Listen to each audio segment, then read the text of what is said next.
come on down and chum some of this shit.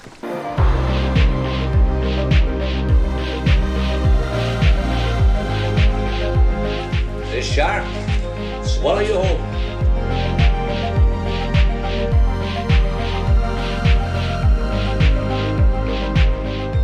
I love movies. Gosh, I love movies.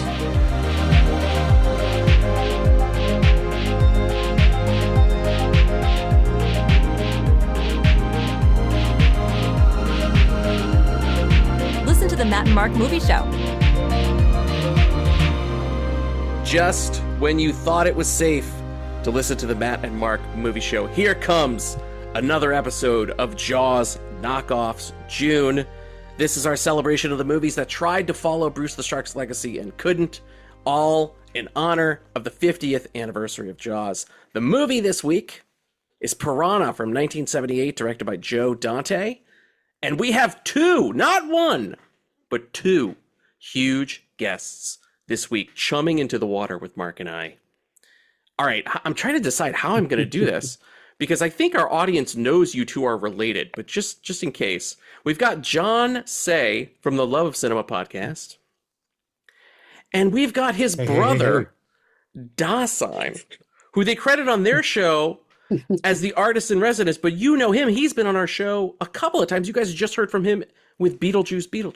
Dasein, welcome back. Thanks so much for having me, man. This is going to be awesome. Dude, double the Say brothers in one episode. I expect no pressure, but I expect this to be our highest rated episode ever. Yeah. Well, we both have such enormous social media presences that you're guaranteed. Dude, I'm hoping at least we get maybe 2 or 3 more listeners than we normally get each week. Like, Mac, that would be shocking, dude. Shocking. Not even my mom. Our mom is not going to listen. Yeah, I don't think my mom listens either. It's just my mom then this week. Hi, Mom. Yes, we are here for Jaws KNOCKOFFS June. 2 special guests. As I said, we're going to be reviewing Joe Dante's Piranha. But really quick, before we do that, you know we got to do a little housekeeping. Housekeeping, you want me for pillow? Please go away. Let me sleep for the love of God. Oh, for the love of God. Hi, we're the Matt and Mark Movie Show. Find us on Instagram, Threads, Blue Sky, YouTube. It's all the Matt and Mark Movie Show. That's it. If you know that, then you've found us. YouTube, like and subscribe. We're not really doing anything there, but go and like and subscribe anyway. Voicemail 707-948-6707. Call, leave us a message. We will play it on the show.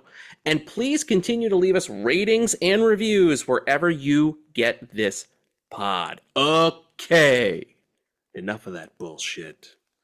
Guys, I don't know if you've been catching up with Jaws KNOCKOFFS June, but what we've been trying to do each week is set up with a little trivia. Usually I try to make it about the predator in the movie, right? We learned about the orca in Free Willy. We learned about the orca from last week's movie, Orca. And there's not a lot to kind of know about the piranha in this movie. They're not characterized in any way. There's no like piranha fan board that is talking about them. So instead, I'm going to grace you guys with trivia about the movie, which I think is amazing. This is the best thing that I read about this movie that I found, is that the summer this was coming out, Universal Pictures was also going to be releasing Jaws 2. And they did not want any interference from it seeming like a cheap ripoff. They didn't want any like Piranha versus Jaws 2 crap. So they were trying to get a legal injunction to get the movie from coming out. And Steven Spielberg, who did not direct Jaws 2, Jeannot Schwark directed Jaws 2. Shout out Jeannot Schwark. That guy said, hey, I think you need to watch Piranha. And Spielberg watched Piranha and was like, hey, you know what? I actually think this movie's kind of cool. Let it come out. So thanks to Spielberg, we got Piranha. Because if not, it would have just been like a fucking lost movie. And I thought that was actually really cool. Wow. That is cool. Really cool of him. Yeah. Spielberg rules. Proof that Spielberg is a bro. It would have been so easy. Yeah, it would have been so easy for him just to go along with them on that. And crush this movie. It's not really trying to beat Jaws, but it was gonna, compete with that sequel and everything. It's cool of him to be like, nah, dude, just let him. It's cool. It's fun. Yeah. It paints him in a less like sterling light, where I'm like, you know what, this guy's cool. Right. I just like that he was like, fuck it. It's a fun movie. Just put it out. Who cares? He remembered his roots. He did. He did. Yes. And thanks to this dude, Joe Dante got a career. This was like his first big movie. And then because of this little injunction with Spielberg, I almost called him Steelberg, as if he would steal this movie. Oh my God, they would. That's what the ladies call down him. so fast. Spielberg. I will not tolerate that. Dude, the ladies call podcast immediately. The ladies call him Steelberg, Mr. Steal Your Berg. Because of this, Spielberg winds up working with Joe Dante, giving him Gremlins. They work on the Twilight Zone, the movie together. They do Inner Space. They do a ton of shit. So this is actually the starting point for I mean, if you like nerd directors, this is the starting point for you. This is like one of those big Nexus events. So I want to talk to you guys first. Wait, I want to ask, who has seen the movie? Who here on the pod has seen this movie before? Or is this everybody's first time? Yeah, not I. Wow. First time. Okay, this was I've seen this a couple times. Everybody knows on the show I'm a massive Joe Dante fan. So I'm not going to belabor the point or steal any spotlight because I'm really interested in hearing from you guys. So maybe let's start with our guests, then we'll kick it over to Mark. Guys, I don't know. How do you decide who goes first when you're both on the show? Who you guys flip a coin? What do you do? Good question. We just let Jeff tell us what to do. Honestly, Jeff just talks a lot, and then we talk when he's not talking. Yeah. Let's call Jeff. Yeah, that's what we should do. We should call Jeff and have him decide. Yeah. Oh my God, that would be funny. Honestly, I'll go. How about that? Yes, please. I feel like Joe Dante, and it's always interesting when you eventually know somebody's style and work looking backwards. But like, parodies existed. New World cinema already existed. Roger Corman was making these kinds of movies for as low budgets as humanly possible that would still go out, and they would go to drive-ins. They would go to, theaters around the country that people were going to see movies for fun and not necessarily for prestige or even for blockbuster. It was like, what are we doing tonight? We just want to go see this movie. What I think he introduced, I'm not going to say he's the first person to do it, but what he made a reputation doing is so evident in this film. It is funny.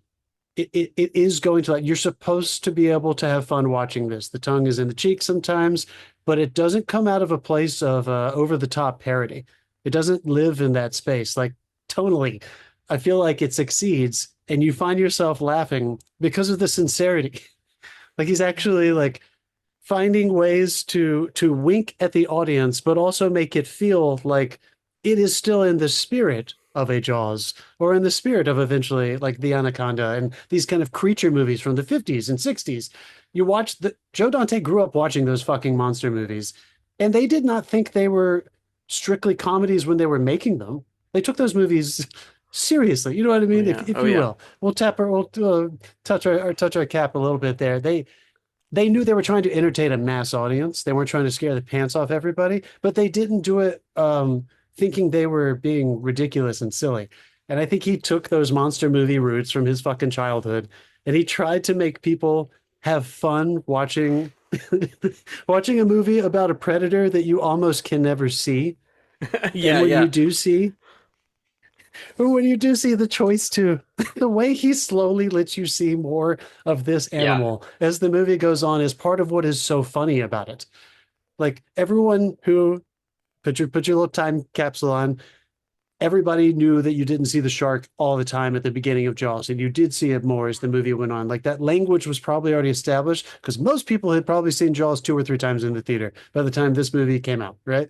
Oh, yeah. And the way he slowly reveals getting to see, maybe it's just that little animation, maybe it's the puppets, maybe it's them biting at the rope, but oh my God, like, you start to laugh and smile wider and wider and wider as the kills become more and more gruesome and revealing in this movie. And I feel like that's just his brilliance overall.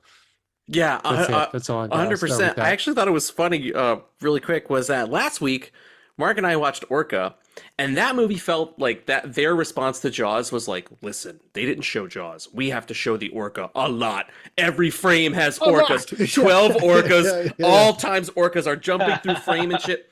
And this feels like the opposite. Joe Dante was like, you guys showed the shark too much. I want to now show the least amount possible of my predator. I actually thought, I don't know, I was reminded of that this week, especially off the heels of Orca, where I was like, wow, you barely fucking see when this thing fucking started, you know, it's a cool hour and 35, folks. If you're going to watch it home, it's on Prime, it's on Tubi, it's streaming a lot of places. And this is not asking a lot of you in terms of time, commitment. It's fun.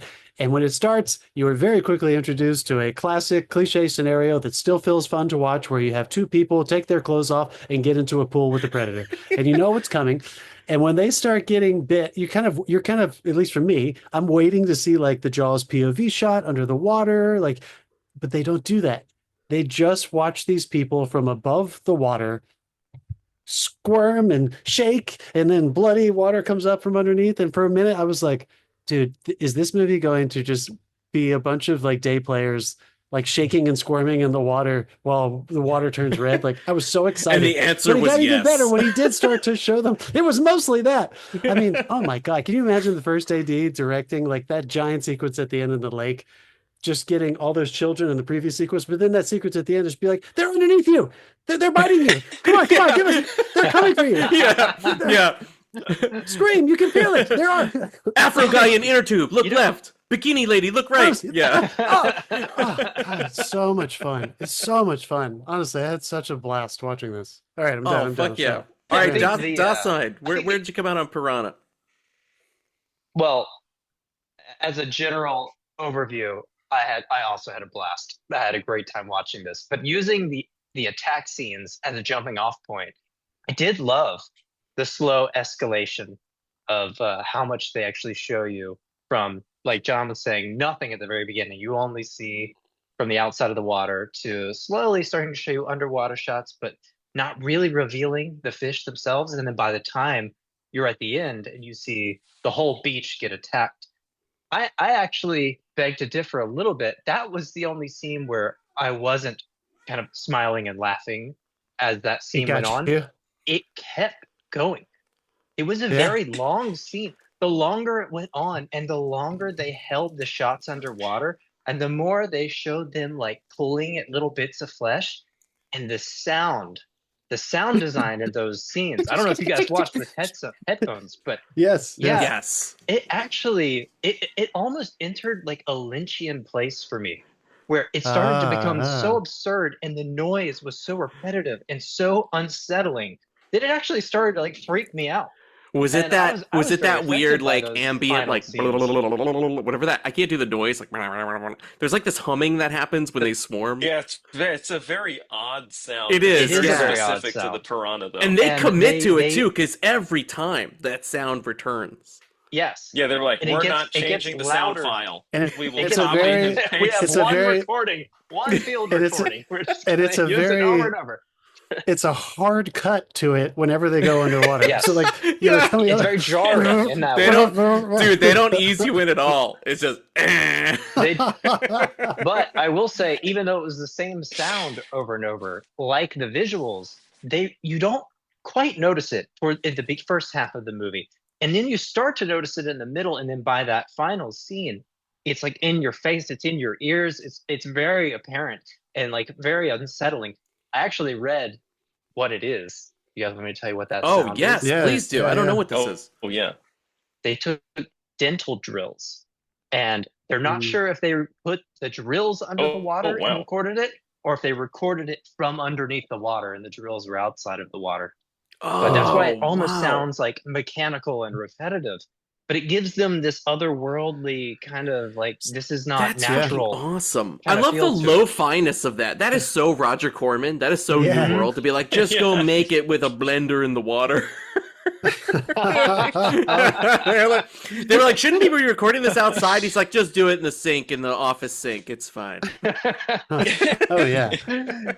God, but so good. Good. Despite its budget and whatever corners they cut, I thought it was like a really cohesive movie that did a lot with what it had, and I. Well, really this thing was it. written because it's co-written by John fucking John Sayles, Sayles, dude. yeah. I mean, there's His first really script, cool. right? Wasn't this his first movie script? I Is think this his the first one big that he one. sold. Yeah. Big one. That's his Okay, first big wow. one. Awesome. Yeah. And he pops up in the movie as one of the MPs, which is funny because he also had Really? a long relationship with Joe Dante. He's the MP when she's like, maybe he's gay. And she goes out and he's the guy that she That shit was funny. flashes him. That's John Sayles. Yes. He's so tall. Yeah. I was wondering, are you gay?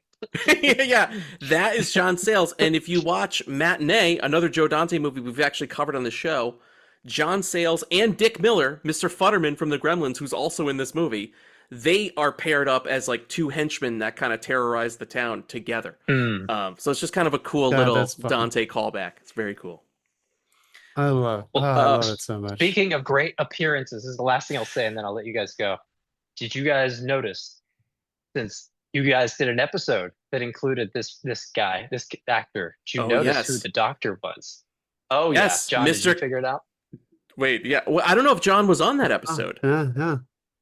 Oh, were you filling in for him? I filled in for John to cover Invasion of the Body okay. Snatchers from 1956 on the Love of Yes. Cinema. And Kevin Yeah. McCarthy, the guy you did. who gets that big Right. moment, the main star of Invasion, is the doctor in this movie.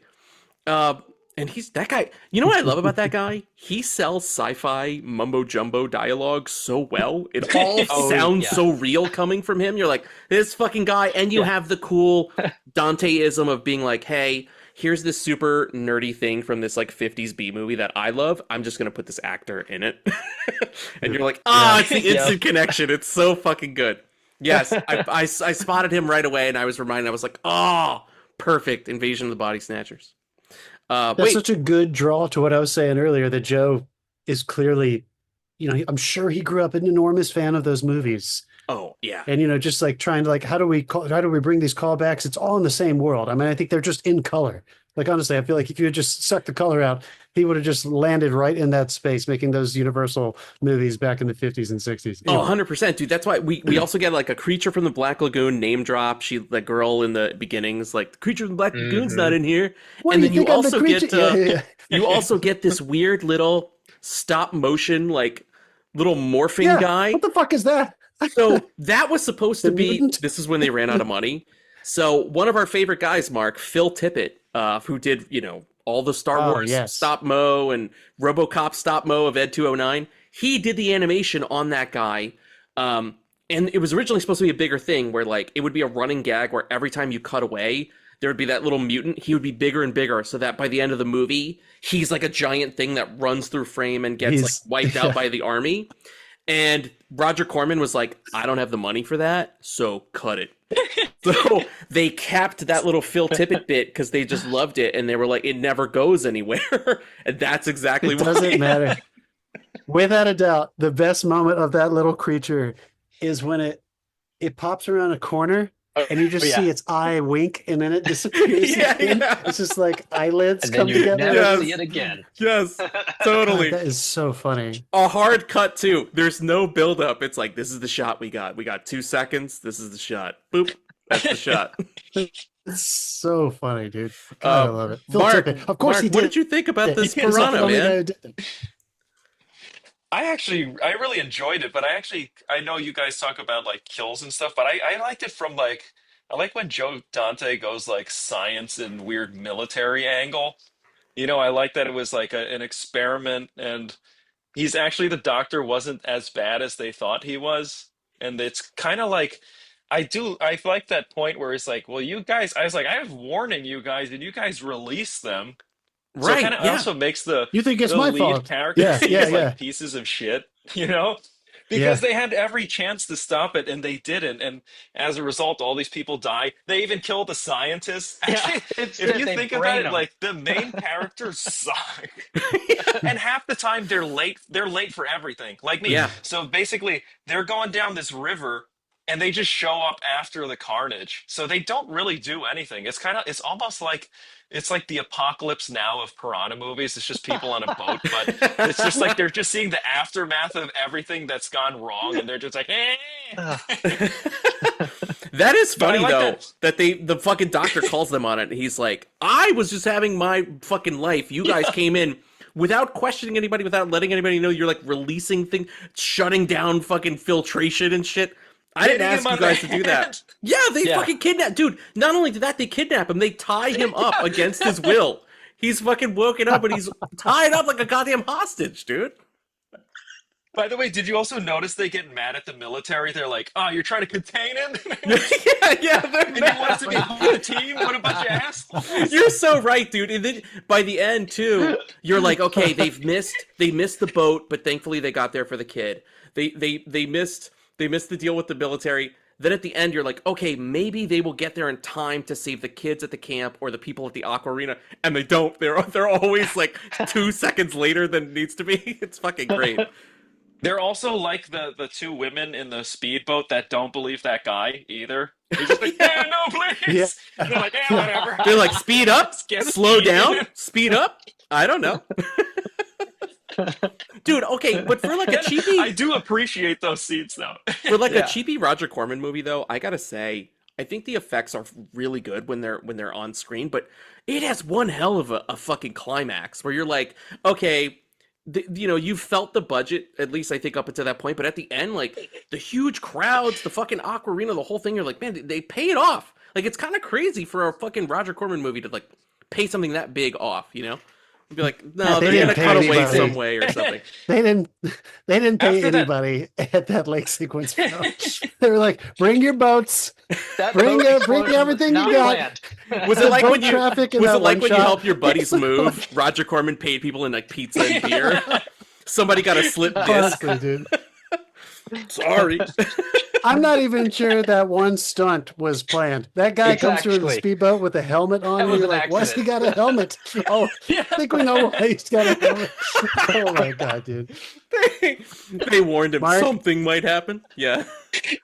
Mark, you're so right about the characters though, and I think Dante and Sales and Robinson, screenwriter, they get their vengeance on these characters because that has got to be the quickest lead character's resolve of all time. She yanks him out of the smelting plant. He's bleeding. The thing's not there, and it cuts to him. The arm comes up.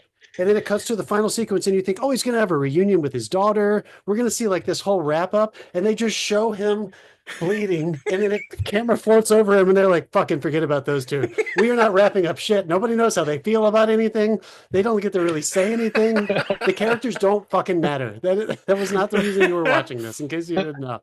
100%, dude. Fun. So much fun. The one character that I love and remember from Piranha is Paul Bartel, the asshole camp counselor. He's the one person I always think of. Yes. Guts, Gorgon. Yeah. I also love the yelling at the 7-year-old child. Yeah, no swimming after lunch. Yeah, dude, that guy. If there was ever a good, like a proper. Did it annoy you guys? What, the camp counselor guy? Say it again. Say it again. That little kid that was trying to get the boat out. Oh my god! I thought of you, Mark. I thought of you. Made me want to throw something at the screen. I was like, "Get the damn thing in the water! Rescue these!" And then she dies because that stupid kid is so slow. I was like, "Ah, fucking Susie, dude! Kid. Little Susie." I knew from the minute you think that they kid... thought twice about that character's name? Yeah. You're like, what do we call this little girl? Oh, Susie. That was someone else's name on the call sheet. They were like, fuck it, just that's your name. Yeah. Oh my god, dude. So funny. Well, speaking of names, I'll tell you, I learned something watching this movie. They call at the very beginning, maybe the scientist or Piranha. Yeah, Piranha. They call it Piranha. Oh, yeah. So does the British lady. The British lady also calls it Piranha. Yes, they do it twice. And I looked into it, and at first I was like, no, it's in the dictionary. It's written out Piranha. And then I found this old reference, some ichthyologist from the 70s who wrote about how the original Brazilian word for it is Piranha, but the widespread mispronunciation led to it being officially translated as piranha in the English language. But Piranha we is just muscled our way into that? Absolutely, as we do. Yeah. Terrible. Nah, this is the new way. It's better. Yeah, dude. It's like what they It's tried to easier do pronounce, in though, so in who Gran knows? Turismo. They were like, it's not Nissan anymore, it's Nissan. Fuck you, it's Nissan. Oh yeah. Oh yeah. Oh yeah. Do you guys do an episode on that? I've you know what's Did you funny? do an episode on Gran Turismo? We've never done an episode on Gran Turismo. I have done other episodes on other podcasts about Gran Turismo. I think I've done 2 of them. I've spoken about that movie at length, and it hasn't come near our show. One day, one It was glorious in the rec section. drive. It though. was Yeah. in the rec section. I remember that. You're trying to look up Nissan or Nissan. Yes, I thought I was having a stroke because I was like, is it fucking Nissan or Nissan? Stop. So let me ask you guys this, because this was a question that like Mark and I have been asking since we've been reviewing these movies, right? Is that last week especially, I think, showed us with Orca, which was a movie we both liked a lot. We were like, Jaws, when I say Jaws knockoff to you, I think it immediately paints a picture in your mind of being like less than, or sort of a very cheap B movie. You already kind of populate whatever that means to you in your mind. Does this is considered, and people say it lovingly, but this is considered the best, quote, the best of the Jaws knockoffs. And they're saying it lovingly, but to me, yes, it was maybe meant to capitalize on the success of Jaws, but it never feels like a knockoff to me. Kind of like last week's movie, like Orca, it feels like it stands on its own. It's just a creature feature that happens to star something in the water. But I wanted to see what you guys thought. How do you think, I guess, how do you, you can't compare this to Jaws. Jaws is a fucking perfect movie. But like, for like some scrappy people at New World who are making a movie for like $500,000, how do you guys think how do you guys think they fared in the legacy of Bruce the Shark? I actually think they did pretty good. For sure. I agree with you, for sure. Yeah. And I actually give them a lot of credit for just upfront acknowledging that this movie is coming out in the wake of Jaws by having the Jaws Pong I love sequence that. at the very beginning. I thought that was really smart. Just to Absolutely. get it out of the way. Yeah. Yeah. But even beyond that, like I think that this movie has enough distinctness. First of all, it has a very sci-fi bent to it because it's about, it's like you were saying, Mark, it has that science military angle where like these are engineered. This isn't some freak man versus nature type of situation, which I think is sort of the underlying theme of Jaws. And like letting pride and economy and all of these things kind of blind you to the fact that nature, it can't be fucked with. This is a very different thing because this is like man versus man. This is more of a sci-fi type of theme. And even though, yes, they are underwater, yes, there is red jets of water coming up around people being eaten, and they do sort of use a similar type of thing of like revealing more and more of it. Underwater shots, lots of overlap with Jaws. I do think it stands on its own. It is also not aspiring to be the same kind of drama that Jaws is. I think Jaws, while it is definitely got horrific elements to it and the thrilling elements to it, it really is a drama outside of the thrilling moments. Yeah. And this one solidly sits in the creature feature, thrilling, suspense, horror, comedy genres for me. Yeah, I mean, for me, that is the line, and that is the difference between this and what I think most Jaws knockoffs are. Jaws is a character study that happens to revolve around the people dealing with their issues while also dealing with a man-eating shark. But it really is like, that's why that movie stands alone. I feel like adventures and even sometimes thrillers, characters are more determined and defined by what is happening to them. And again, we were joking about it earlier, how what these people are and how quickly they kind of abandon them. But the situation is it's presented so clearly up front that like this is going to be more important than why he drinks so much. This is going to be more the focus of what's happening to the movie, the world of the movie, than why she has that job of a PI basically, or whatever the hell she is, searching out missing people. They never ever go into her backstory or understand why she is the way she is. They never have to confront or reveal any information about themselves. So for me, it plays by those true like adventure rules. It just also has that that creature feature element, which makes it like kind of stand on its own. I don't know. Yeah, I feel like this one.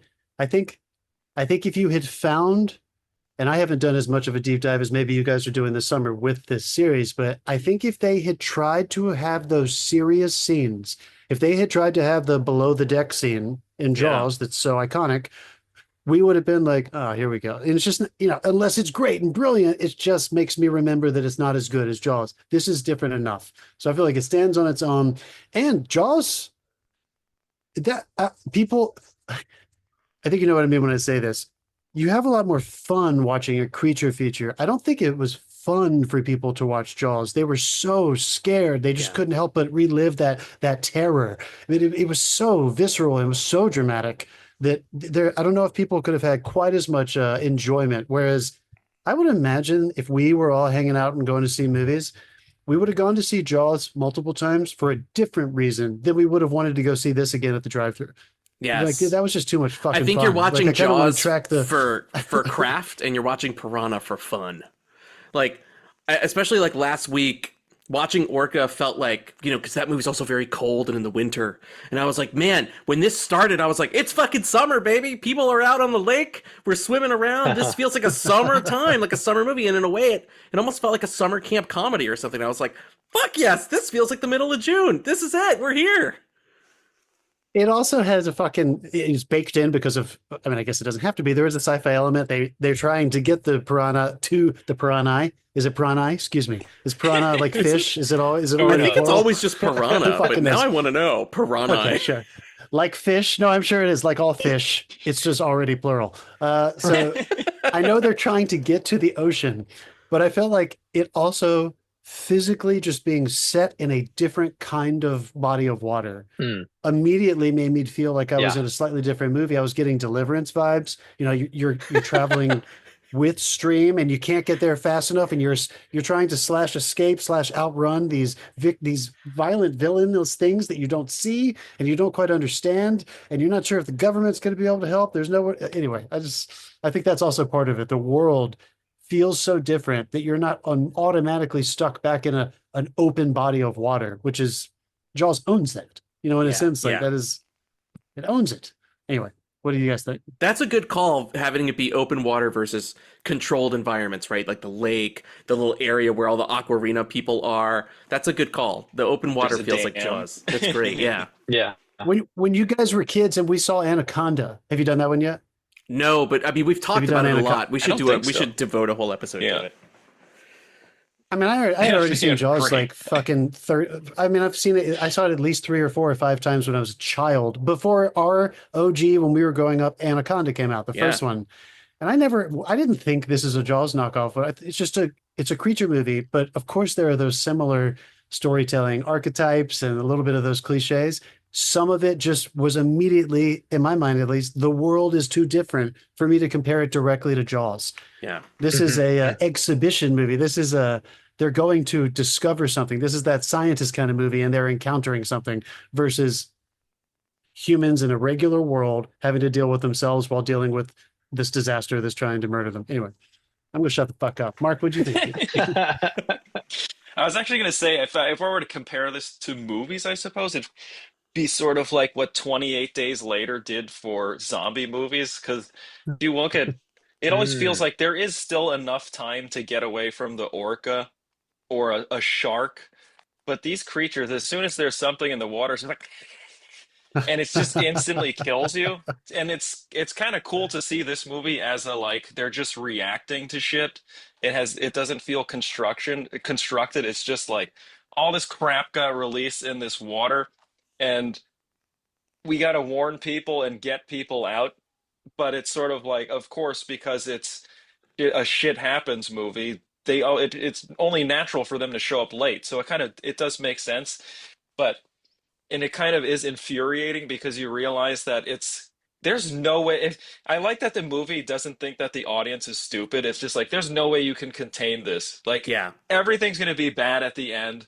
And then it is. And I like that it's like, wait, it's not afraid to kill children. That's crazy to me. Yeah. It was like, like all these other movies, they makes them seem more tame because in this one it's like not even the kids are safe. You know, animal. I thought that dog was gonna get eaten too, but it's like no matter you could be on the pier, it'll still eat you. That although that didn't make any sense. It's like, come on, dude, just go in your house, you fucking idiot. But you know, for everyone in the water, it totally made sense. And even like that raft scene was so cool. I have to say, the only time it felt low budget is when they had to jump off of it, and you could see like they cut around. It was so charming, though. It was so charming the way they filmed that. It's like this idyllic shoreline where you can just like, oh, everything's beautiful over here.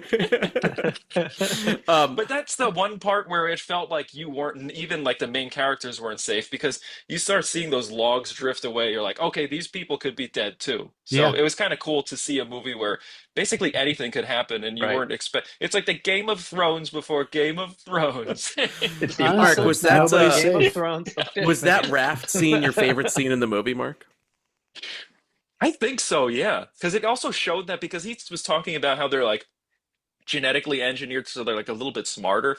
So it seems like they're going after the blood, but they're actually going after everyone on that boat. And they're like, and they know that if they separate these logs, eventually they're going to fall in. So it's actually kind of, that's like the moment where you're like, okay, these things are also, they're not just eating machines, they're also intelligent. So even if you fall in, it's like no matter what's going to happen, you're not going to outsmart them and you can't get away from them because they're too fast. So it's kind of like the ultimate predator. And if we were to fight these characters, these things would eat Bruce. Sorry, Bruce. They might devour Bruce. That is actually my one. That's my one and only gripe with this movie, and it's purely a budgetary thing. I do wish there was more gore. Like even though the red kind of pumps out in the water, like part of me wants when they pull Kevin McCarthy up onto the raft. Part of me wants to see the bottom half of him gone. Right. Yes, I thought they was were expecting that actually. Yeah, or like the torso scene. Or to see him like full Kevin McCarthy torso and have the bottom just be a straight up skeleton, like a pelvis with like bones and a femur and shit. Right? That'd be awesome. I actually think they do that exact gag in the Piranha remake, the Alexandra Aja remake. I think that exact thing happens where somebody gets pulled and their bottom half is just the skeleton on down. Bones. It's just bones. Skeleton. Same thing when like Paul Bartel gets in the water and he gets attacked. I want like more of Paul Bartel to be missing because like he gets out and he's kind of I bloody. felt like they were. Yeah, didn't it feel like they were setting that up though from the pool because it's like clean bone in the water and you're like, okay, something fell in there and they ate the shit out of it. But I guess like you said, Matt, it was probably like, isn't this something cool we can do, Roger? And he's just like, we have no money.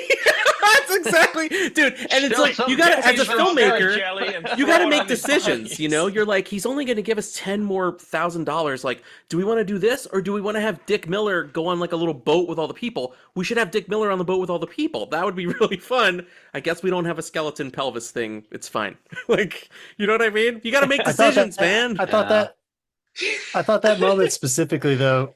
Since they could, you know, it's in retrospect, but since they could not show just the femurs and the pelvis, for a second I thought they were going to pull him up to a certain point and then like yank him up and cut away and just see them responding to it and just tell us that they're that's like smart, they were going to tell us like, oh my god, he's gone, like he's not there anymore, and the kid was going to like throw up or something.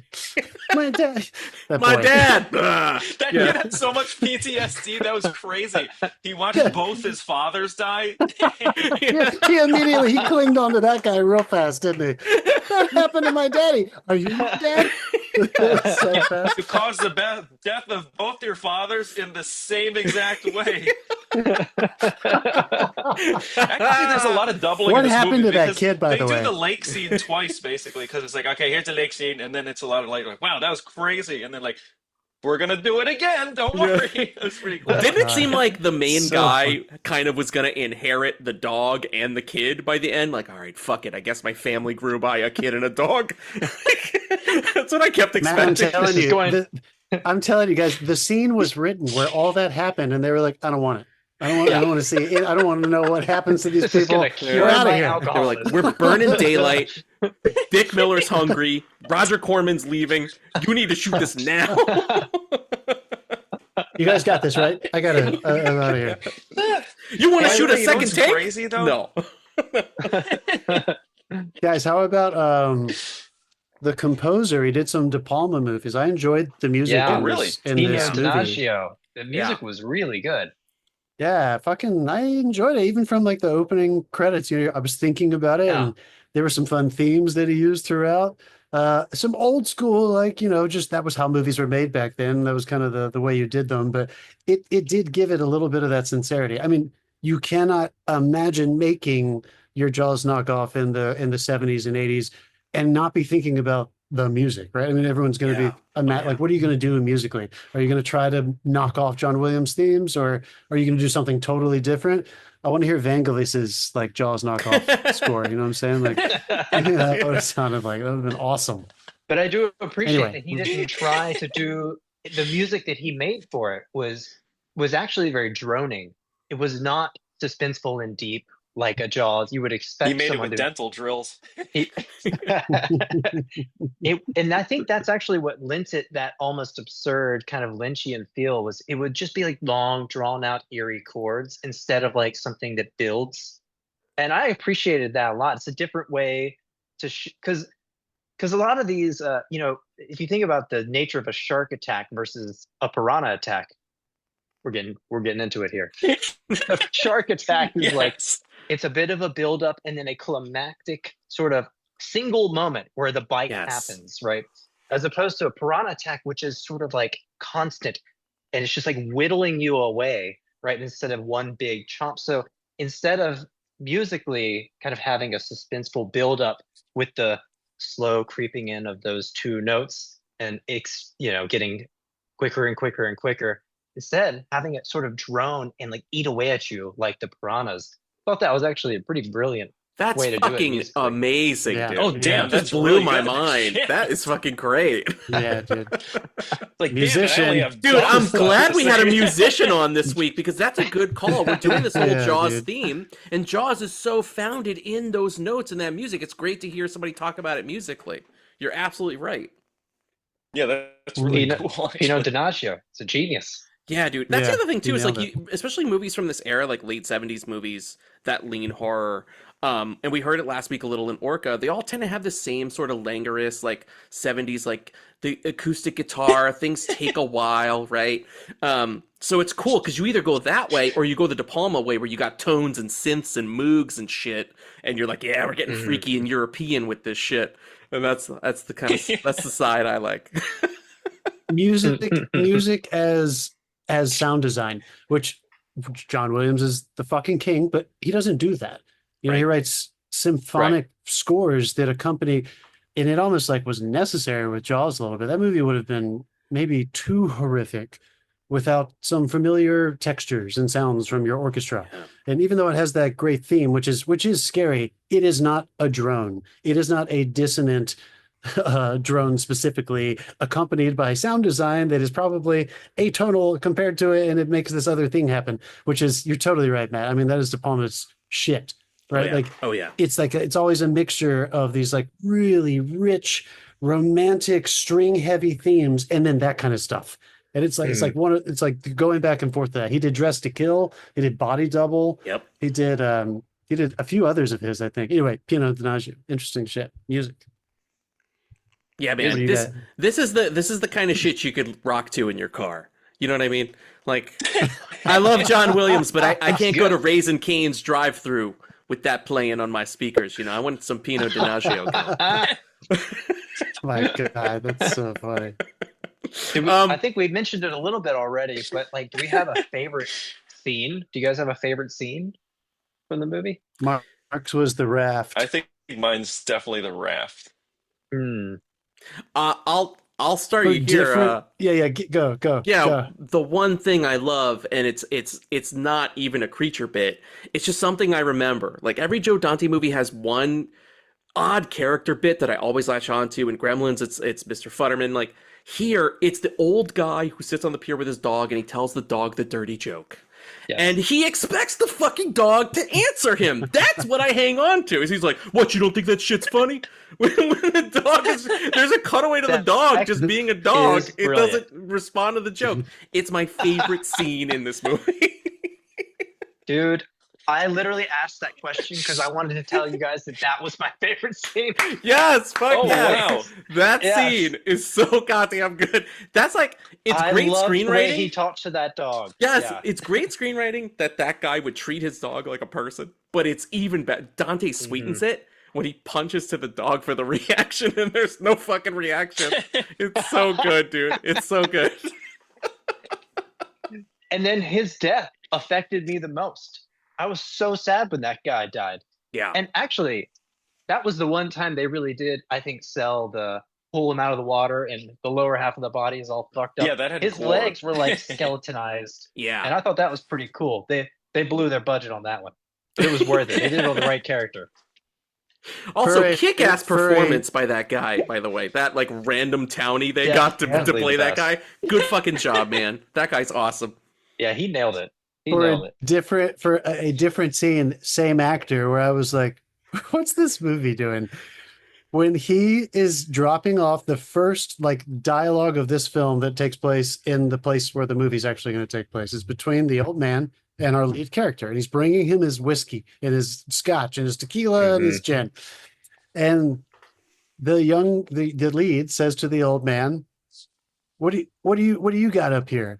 And he took a minute and a half to deliver his, well, I'm glad you asked. I've got the river. Yep. The turn. The turn. I've got it gives me my dinner. It gives me I was like, wow, they didn't cut this. They were like, no, we're holding on this guy. Yeah. This is true. It was the most sincere moment in the movie. That was their Robert Shaw moment. Yes, absolutely. Honestly, I was yes. like, they're really letting this guy chew it up. But and I was kind of starting to laugh at it in my head a little bit. I was like, oh no, like they're gonna I was worried, kind of what I said at the beginning of this episode. Is this where they're gonna go? They're gonna try to make it more serious than it should be, and maybe a little sappy and sentimental. But then that moment ended, good screenwriting, with him looking back one last time to the lead and saying, what does it give you, or what you got? And he's like, this is all I've got. And it was such a great way to deflect, the performance aside, it was such a great way on the page to deflect away without using bullshit exposition to tell me anything about the lead character. And then in 1, 2, 3 word question at the end of that very distracting kind of sentimental thing, you're reminded that none of that actually matters to the lead character. He has nothing. He's an empty vessel, and he's a fucking alcoholic. And it just made me laugh, and also told me something I needed to know moving forward, which was that might be, bullseye B movie kind of filmmaking, right? It's like what you want. Yeah, dude, you hit the fucking jackpot with that guy. Yeah, dude. They nailed it. Did the main character always reminds me of two people. If two people had a baby, if Will Ferrell and Charlton Heston had a baby, it would be this guy. Yes. For sure. Dude, there were certain line deliveries where I was like, is he trying to sound like Charlton Heston? Because he's doing a good job. Yeah, honestly, like exactly like him. Like I was like, is he his fucking son? He might be his son. Yeah, dude. Unreal. Yeah, I love that guy. Who was the other guy? You said Will Ferrell? It's Will Ferrell and Charlton. Yeah, because there were also Will Ferrell-y moments, like when he's like, hey, like when they were in the jail cells and he's like, hey, what did you hit that guy with? She's like, I hit him with a piece of the toilet lid. Wow. Like it was like Will Ferrell on SNL or something. He had the look too, the hair. There was something about him. Men were men, baby. Back then. Oh my God. All right, so funny. Favorite scene. Did we have, though, a favorite kill in the movie? Is their favorite kill your favorite scene, Mark? Sure. Is the raft your favorite kill? That's actually a good question. Part of me, I'm going to sound like a dick, but part of me felt like a lot of the kills felt very much the same. It was just like, I fell in the water. But I mean, except for one. So when it comes to like kills, I think I liked the mass killing. And there's your clip. We'll see you later, Mark. Yep. Arrested. There's just something about also. There's one. John has left the studio. I'm done. I can't be on should the show say by anymore. Piranha. But there's one really, it's a kind of a beautiful shot where this lady just disappears into Yes. the water, into the void. Yes. Yeah. And I was like, wow, that was like awesome. the most Awesome. artful death sequence in the whole movie. So I The think other that was my counselor, favorite right? because it's like they took time to make Yes. it look like it actually is terrifying when you think about it, because it's like someone is just being like pulled away. No one can do anything, and they just disappear. Yeah. That is, to me, the also- most terrifying death in the movie. Yeah. For sure, me Good too. call. And it also told me that they were maybe evolving and getting stronger, because like there was we had not seen that one before. No one had been dragged down by it in the same way. They seemed to kind of remain near the surface and just getting churned up. That was scary. And again, I couldn't help but think about how they shot that. I'm sure they just pulled a camera away from her while she was struggling, and it was so effective. It looked so good. They didn't have maybe the that was money, kind so of- they just drowned her. It was was cheaper awesome. to drown her. Nobody's getting paid anyway. Nobody will miss her. That's a wrap. What? They got one take, but they're still screwing up. Hey, That's why the blood looks so real in this one. that girl had a very serious scene too. Remember her night before? She's like, Yeah. something just feels wrong. She had like a real acting scene the Yeah, night she before, knew she and then was they gonna die. fucking Well, that's sucked her to the bottom of the it's lake. kind of funny because like that girl and that scene and then her death, I feel kind of follow the same rule that Piranha does. Like I think you were onto something, John, when you were like, "Oh, the movie's trying to tell you, oh shit, they're getting stronger." I think the movie's also trying to tell you, because when she dies, We ran out of money. we ran out of money. When she dies, it's before the mass killing that happens at the end, and I think it's also Joe Dante's way of telling you, hey, no one's fucking safe. The movie's getting meaner now. So if you thought we weren't going to do this to this girl, just wait. So when you see the kids, you're not like, no, they're not going to do this. You see the kids, you're like, oh fuck, they're fucked. All of them are fucked. Yeah. Yep. Yeah.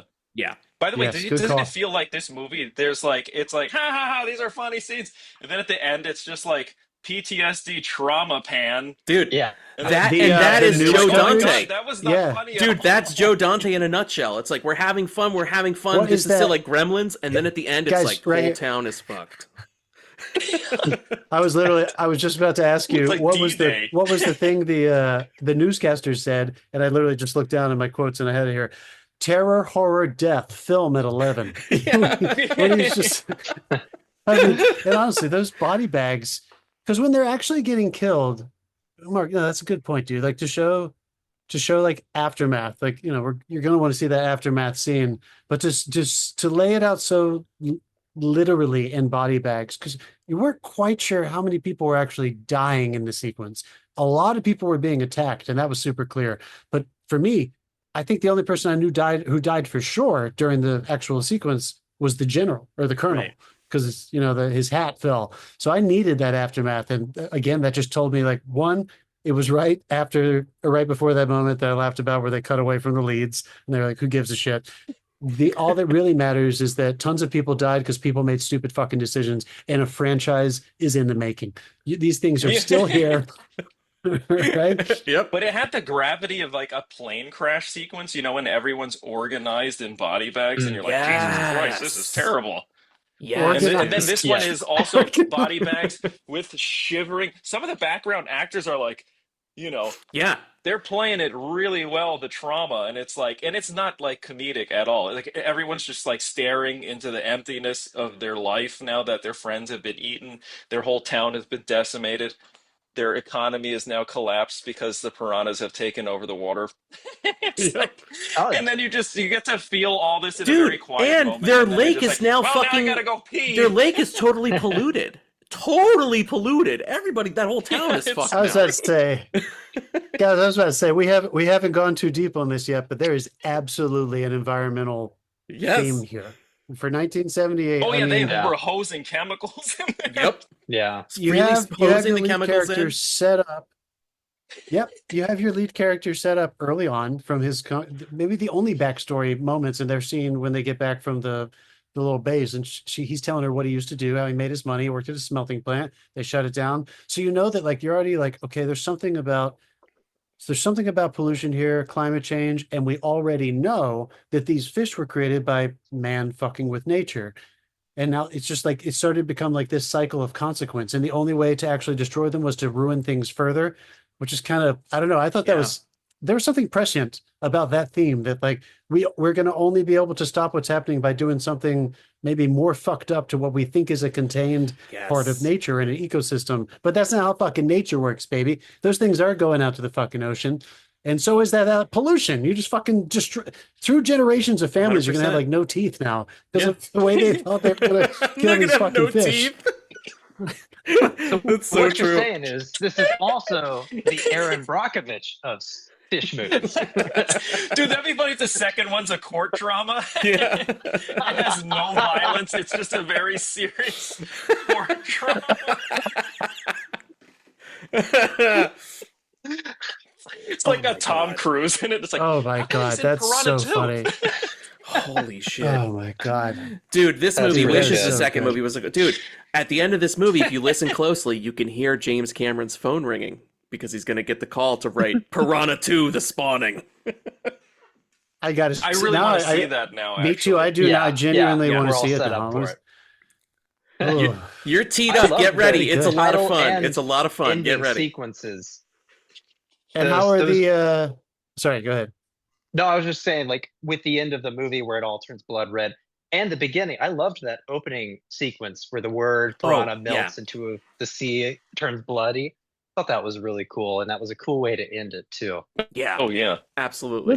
Let's I bitch about this all the time on our show, and I just feel like this is such an obvious example of success using this method. They did not have CGI, and they didn't have a lot of the means that we might have to film these fish nowadays and reveal your killer sooner. And like, I don't know. I just felt like I very, very quickly switched gears into realizing I'm more interested in, and as you guys said, it's less suspenseful, more thrilling. I'm more interested in watching these people not understand and not be able to really observe what they're dealing with. And I'm stuck with them. And because of that, we know what piranha are. I think you can understand that pretty quickly. It's not like a Stephen King monster and you don't even know what it is for most of the book and people are just dying. And I just thought it worked so well, so that when they did start to gently show you more of the thing, you actually don't even, it's not about ever getting like a good shot of how large a piranha is and how big the teeth are. It was way more about the fact that we're tracking consequence. Like if they're there, people are dying. It's not really about being able to see what they're thinking and scheming and if they're growing and stuff. Then I know that like maybe that would happen nowadays, and I haven't seen any of the remakes, so they would be like a cut into like the DNA of the fish, like getting torn apart, reforming with like that gurgly noise. But I mean, actually, the movie's smart, and especially from a budgetary reason, because when they're in the lab, they show things in great detail. It's like, okay, we can only show one, but it's going to look dope. Like the stuff in the jars looks awesome as you're going through each variation of the change in what this guy has done to that weird, crazy looking piranha with laser teeth, you know? Yeah. So then it's sort of like, okay, this is how it looks, and now it's on you to use your imagination because we don't have any money for the rest of this. So it's kind of like, it's actually pretty smart because it's like, yeah, if anyone complains, they're like, didn't you look in the jars? Like that was like right at the beginning. So you as the audience, you should know what these things look like. But don't you think, I feel like some of the language of slashers and these movies that were coming out of feature creatures and monster movies and moving toward what we thought of as maybe more like contemporary horror. I feel like something that I'm not saying it's lost nowadays, but something that seems to be tried and true, and this movie demonstrates it really well, is that you're only going to be as scared as the consequence that your characters are dealing with. So seeing people actually get torn up and finding those little moments, like the old man, knowing that he did crawl his way, like naked femurs and shins and ankles and shit, in a way that made it more interesting because you never felt like you were, because you never saw them underwater, really. You never felt like you had any perspective on them, right? They were kind of like mysterious the whole time. And or you were seeing from their perspective, like, oh, I'm going to eat that. Yeah, yes. Which and very Jaws in a Jaws way, yeah. Which I don't know, it just automatically made it more fun. I felt like a part of my brain click on that doesn't click on as much when you're watching stuff nowadays, where a studio might say, no, I want that objective shot. I don't care if it doesn't make sense and that no character is experiencing that. I want to see it, and we can do it. It's like, yeah, but why? You're immediately giving audience members relief. I don't want them to have relief. I want them to be convinced this raft is falling apart and they don't know how they're going to die. They just know they're going to die. Like, I don't know. I thought it worked really well. Yeah. Yeah, good call. That's it. All right, guys, I think we're kind of maybe coming to the close of Piranha. Do you have any last things you want to say about the movie? Anything we didn't touch on? It seems like we're all in the camp of like, oh, you know what? Let me be a good host. We've been doing this each week. I forget to do this. We have been rating these movies from jawsome to not so jawsome in terms of standing in the wake of Bruce the Shark. Where would you guys put Piranha 78 on your scale of jawsome to not jawsome? And again, when you say this, just to be clear, I'm not comparing it to the significance of Jaws as like a drama as well, right? Like that movie is man, like you could do anything you want. Yeah. Does it feel jawsome to and you? for what? Yeah. Yes, it does. For what this movie is, yes, it does feel fucking jawsome, dude. Yeah, I had so much fun watching it. Yes. Yes. Dude, I a lot of couldn't agree smiles. more. I could not agree more. I mean, the camp counselor bought a live gun to shoot off. These 7-year-olds racing in the river. Yeah. He felt it. Yeah. How about you guys? How about you two? Mark? I would say it's jawsome. I will say one thing though, and it's more of like movies of this era or just Americans in general. Anytime they show like a naked woman, it's sort of like, how about she's getting ripped apart and killed? It's like, what the hell is up with that shit? Yeah. But outside of that, it's kind of like, I thought it was a really fun movie. I'd probably watch it again. It's like, it definitely, I like, Matt has brought this up multiple times with Jaws and other movies like Back to the Future. There's something about a summertime movie when it feels like summertime that is like, it just makes it more enjoyable to watch. I don't know, you just feel like, it's like, yes, I want to watch this. It's like, and also the other thing too is like, okay, to make something scary in the summertime is like, that's like the pinnacle of horror to me. It's like you're taking the most idyllic situation where everyone's having fun. You're not thinking about anything bad happening. It's not nighttime. And you're just putting them through a meat grinder. And to do that in the daytime and be as effective as it is with such a low budget makes this movie like really fun. And I don't even think it should be classified with Jaws because it's just like John was saying and you guys were saying, it's like, it's a totally different thing. It's like, it's not even in an ocean, you know? It's like everything is totally changed. It's more, it would be more with like Jason Voorhees at camp than it would with like, you know, Bruce the Shark. I was thinking the So, same thing. I think it's just like a solid monster movie, you know? And it's better because it's not just one monster. It's like a numerous amount of monsters that you can't even tell how many there are for budgetary I can hear reasons. Jeff Ostermuller already yelling, Hive Theory. In one of these sequels, we're going to have a Hive Theory situation with these motherfuckers. Fucking Independence Day. Yeah. Matt, is the summertime more fun to watch? Do you think part of that is because we all, at least in the West, and we have those kind of school schedules, you kind of relate to the idea that like you don't really know what could happen. Anything can happen in the summer. Yeah. There's not school, you know, you're not in that schedule time, that it's just more It's open supposed range. to be fun. Yeah. Right. It's supposed to be. Yeah, dude. That's 100% like again, and I really liked Orca from last week, but it was so funny watching it. I was like, this feels like a movie that you watch in October.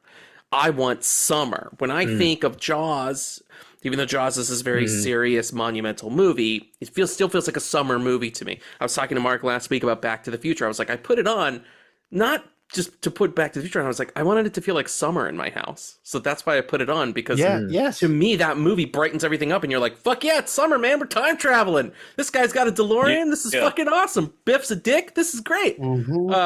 And I got that same thing. It's a movie you can watch in your shorts and not with a shawl on. You know? You know what it is too?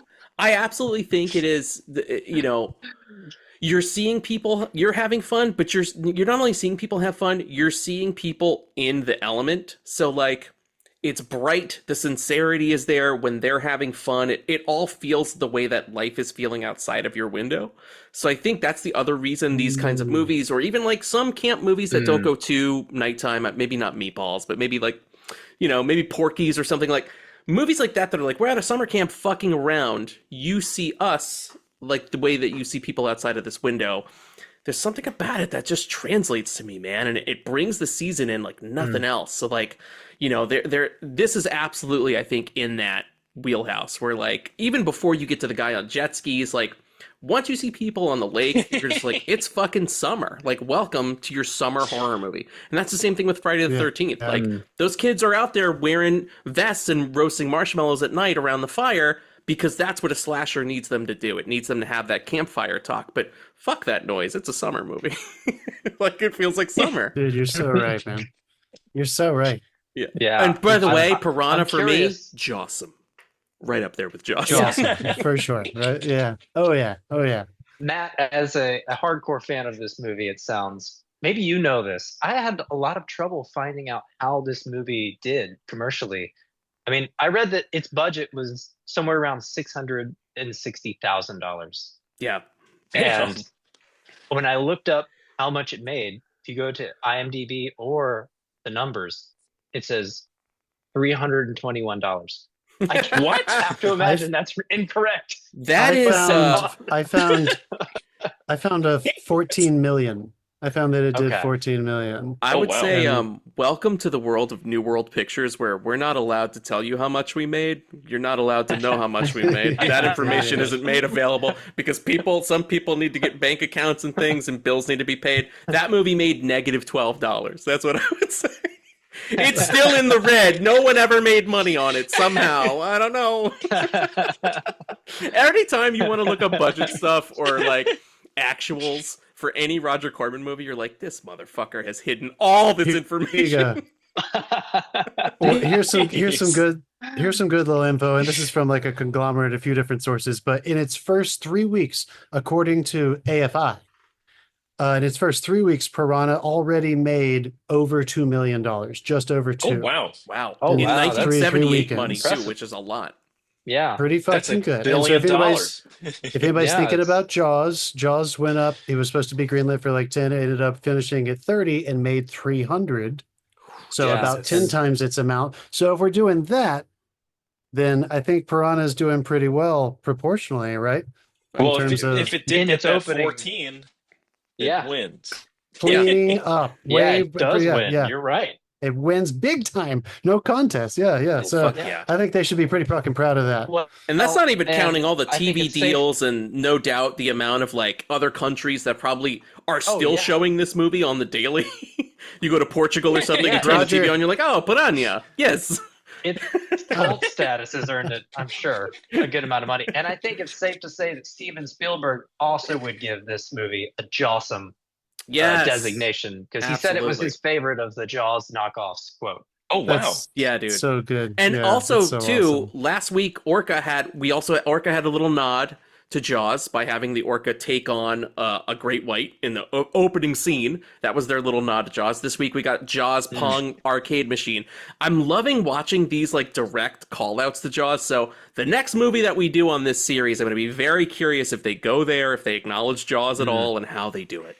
But so far, I don't know, man. It was cool seeing the Jaws. The retro gamer in me loved seeing that Jaws machine, but there's something about seeing the orca be like, fuck you, I'm going to fight Bruce right away and win.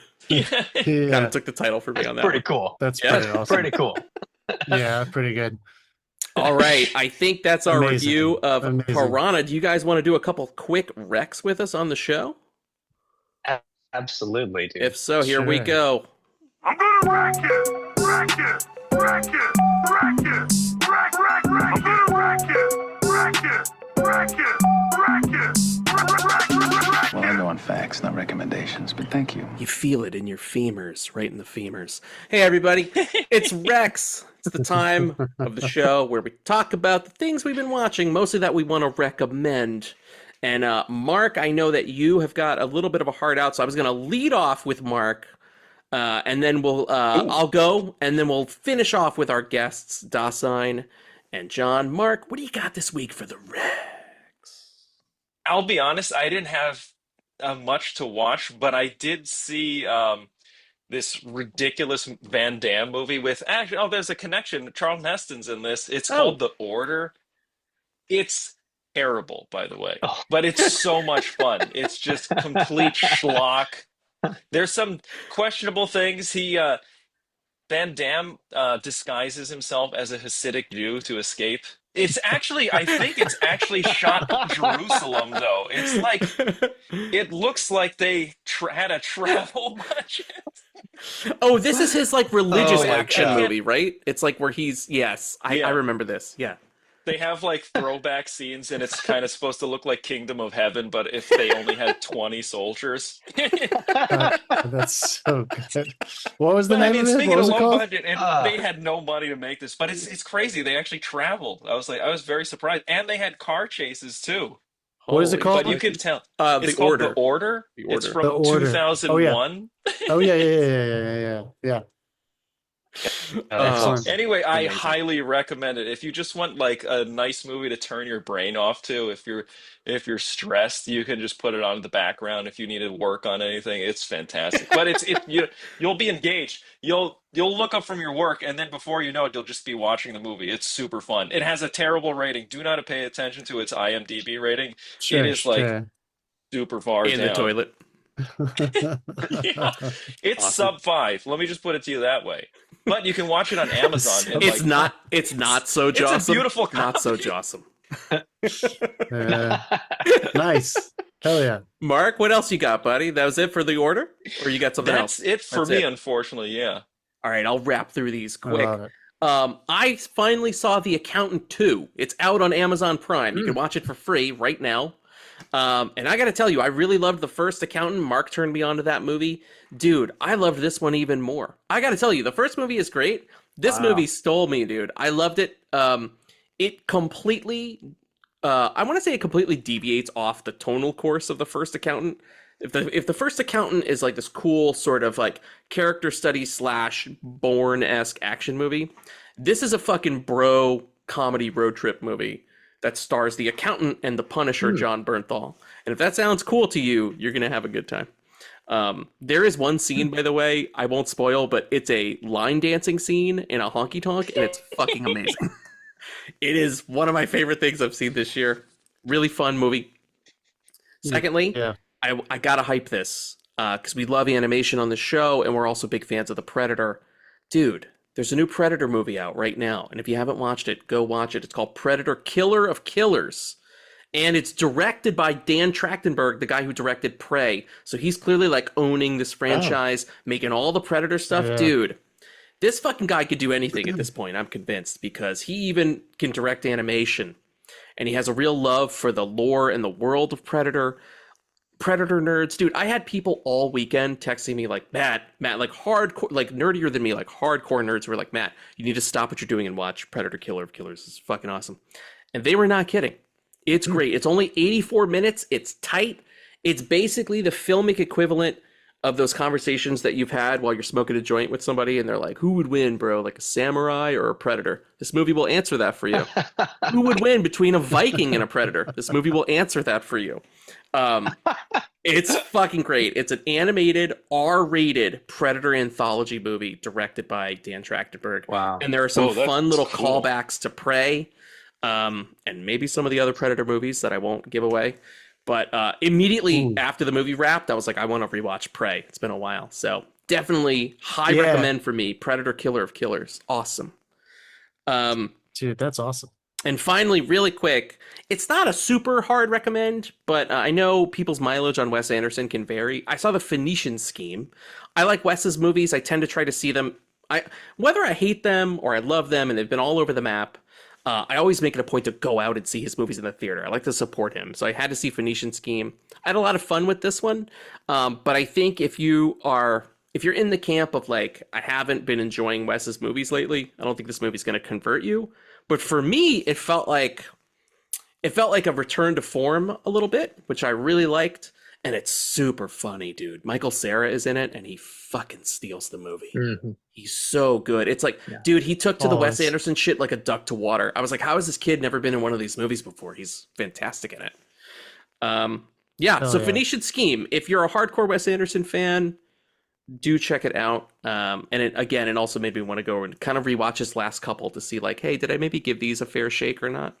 So that's it. That's me.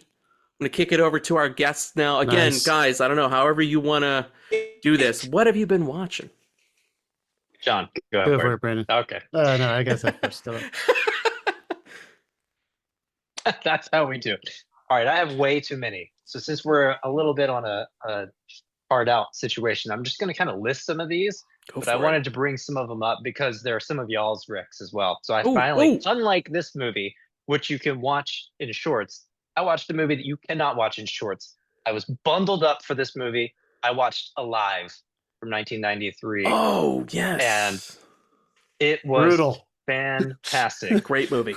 Yeah, it was great. It was great. I was definitely, I was very affected by it, just like almost physically.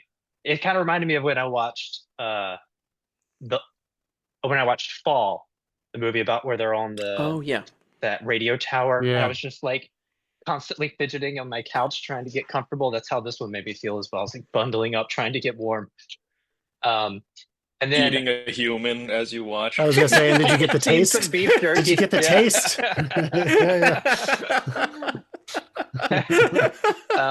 And I also wanted to point out, I rewatched Prometheus because I did not like that movie the first time I watched it, and I gotta say, I loved it on the rewatch. I had such a better time. You got to look at some of the furniture in Mark's home. Then you got to see some of the furniture he's bought over the years. That damn chair.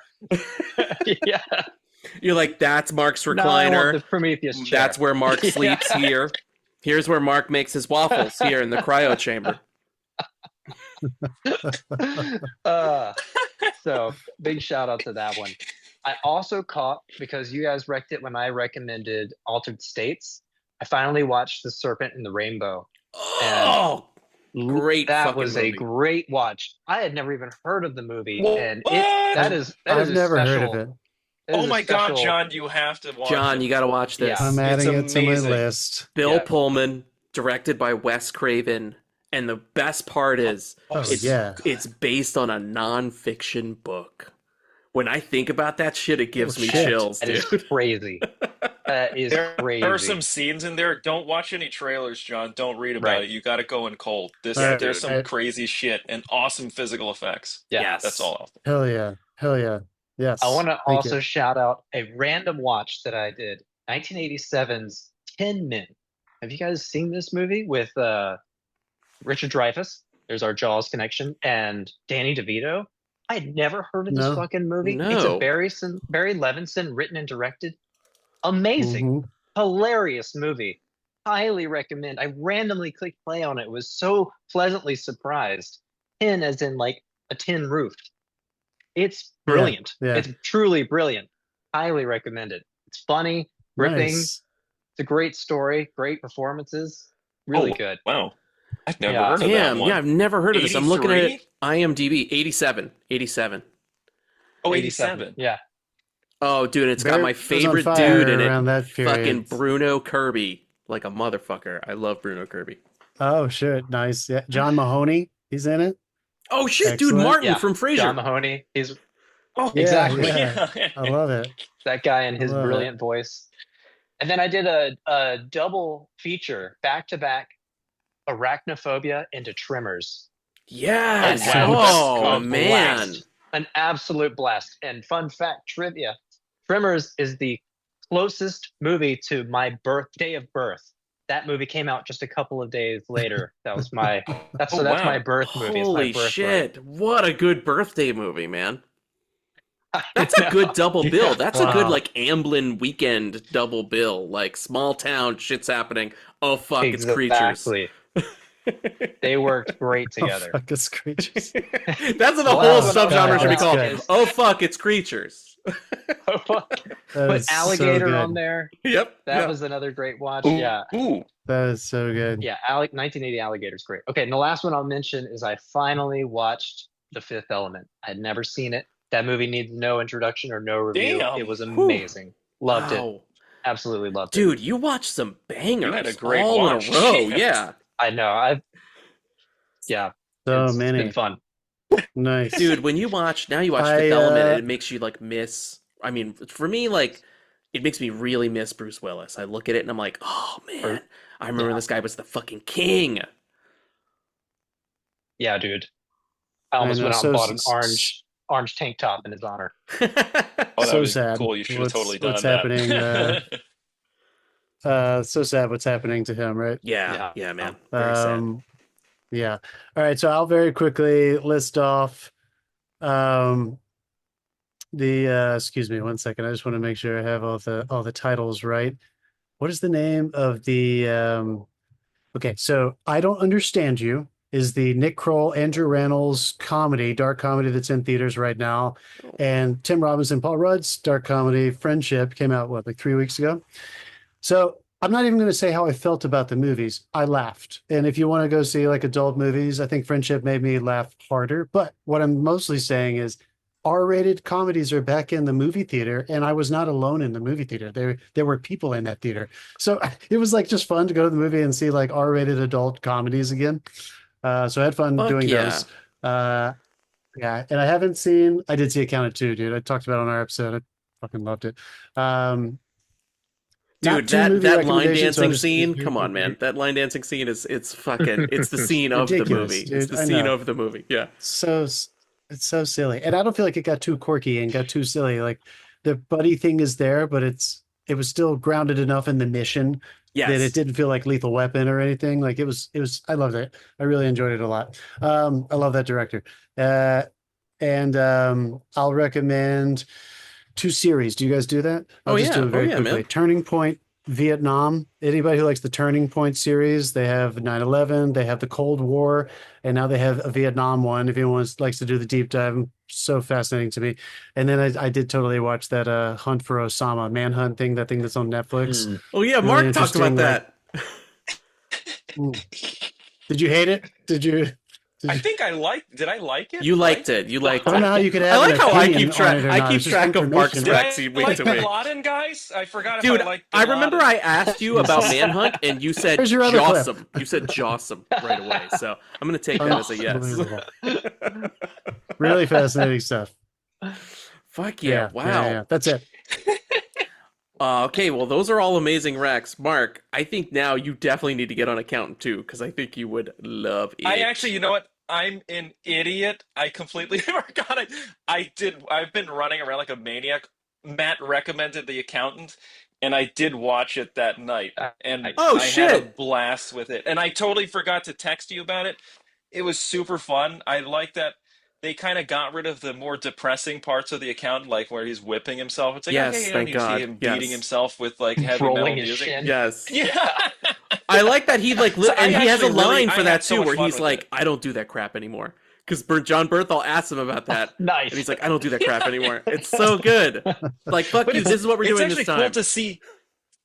Nice. And it's cool to see that character not be the same. He gets a date, which is dope. I love that. He's grown. grown. I like that he was at the dating, at the, what is it called? Speed dating. The speed dating, and he has that whole line of people because he was like manipulating the algorithm. Yes. How stupid it is too. But because it's that character, for some reason, it's just like believable because I don't care. I love Ben Affleck, and I think he's Affleck's awesome great, man. in this movie. He's and fucking he plays great. that character so well. Yeah. I didn't like that. Oh, Dasein, did you see it? I don't want to spoil it. The second one? Yeah. I have not seen it yet. Okay, But- I won't say anything, it was a blast. It was super fun. But I thoroughly dude. I'm enjoyed glad it. you watched it. That was a good reveal. But holy shit. Thank you, Matt, because actually Matt was saying that as a recommendation because I was watching. Okay, that's the other thing that I watched a total pile of shit called Mountainhead, and Matt was like, you gotta watch The Accountant too. As soon as that piece of garbage ended, I turned on The Accountant too, and I was like, oh, thank God. So thanks, Matt. You saved my night because no problem, after that I would go to bed angry. Mountainhead is not good. You didn't care for it? Yeah, dude, Mark was mad. Yeah. He sent me like a mad text. There were a lot of caps lock, like, fucking Mountainhead is like a fucking play written by a fucking idiot. I was like, whoa, what is this? I have never even heard of this. And then I looked it up. I was like, of course you would hate this movie. Why did you watch this? I remember It's everything I hate in a movie. Do you remember at the beginning of this handwriting in one podcast? location. At the beginning of this podcast, Mark went on a tear where he was just watching like white man work movies, like the WeWork story and the Uber story. I was like, dude, what are you doing? Yeah. Every week he would come in with I watched the story of Lyft. I'm like, why? Right? So when I saw the Mountainhead thing, I was like, you're doing it again. The Succession guy, right? Myself? I like Succession, but this was like, Okay. yeah, this All was right. this just Succession. You know what I mean? It was right there, huh? It was too easy. Oh, that was really good, guy. That was really good. Hey, I want to thank our guests. Not only are you our first double guests in a long time, you are two marquee guests for this month. Thank you both, Dasein and John Say, the great John Say. We haven't had John on the show in a while, dude. So we are super fucking pumped and honored that you came to join us this week for Jaws Knockoffs June. Thank you, guys. awesome. That was super, Yeah. super fun. Yeah, it was great. Yeah. I'm so glad Thanks. I finally sat down and watched it. And I can't wait to watch James Cameron's directorial debut. Yes. Yes. Get fucking Yeah, ready, that'll be John. fun. You're going to have a good time. Do you guys want to plug anything? Pods, episodes, albums, anything? Throw it out. John? Love of cinema. These two talk shit about us and praise us. We praise them and talk shit about them. You've heard it before. The love of cinema. We miss you guys. Please come on. Come on when I'm on next time, because I feel like you've only been on when I wasn't there, Matt. I've been on like, twice recently, and you and weren't then Marky- there. That was recently, Banned yeah. for making fun of Disney movies. Mark up band. Dude, we I will was come. getting this banned from AMC. We will come on your I show wanna see anytime. all five Anytime. Of you.